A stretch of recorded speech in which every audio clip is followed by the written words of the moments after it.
हमारे गांव में एक पुराना कुआं था, बहुत पुराना।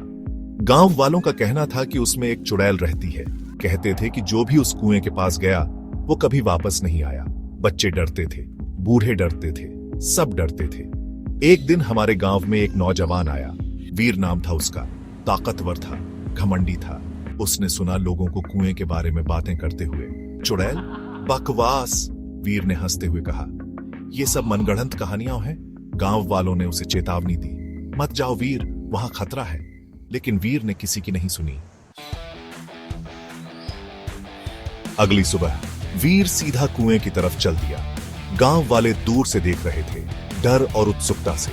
वीर कुएं के पास पहुंचा, झुका, अंदर झांका। अरे चुड़ैल! वीर ने आवाज लगाई, अगर तू सच में है तो बाहर आ। कुएं से कोई जवाब नहीं आया। वीर फिर हंसा, देखा, मैंने कहा था ना, कोई चुड़ैल वुड़ैल नहीं होती।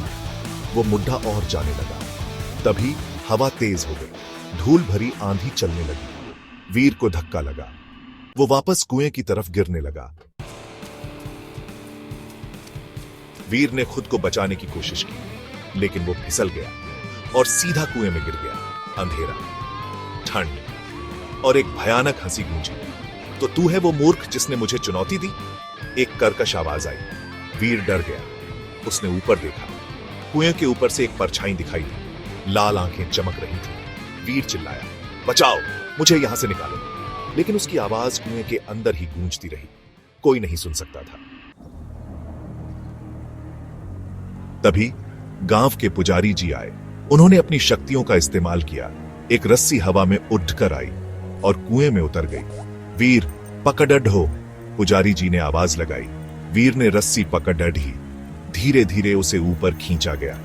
तुम बच गए वीर, पुजारी जी ने कहा, लेकिन ये तुम्हारी आखिरी चेतावनी है, इस कुएं के पास मत आना। वीर कांप रहा था। उसने माफी मांगी और कसम खाई कि वो फिर कभी ऐसा नहीं करेगा। पुजारी जी ने चुड़ैल से बात की, उसे शांत किया। चुड़ैल वीर को जाने देने को राजी हो गई, लेकिन जाने से पहले उसने कहा, एक बार माफ किया है, अगर कोई फिर से मेरा अपमान करेगा तो मैं उसे कभी नहीं छोड़ूंगी।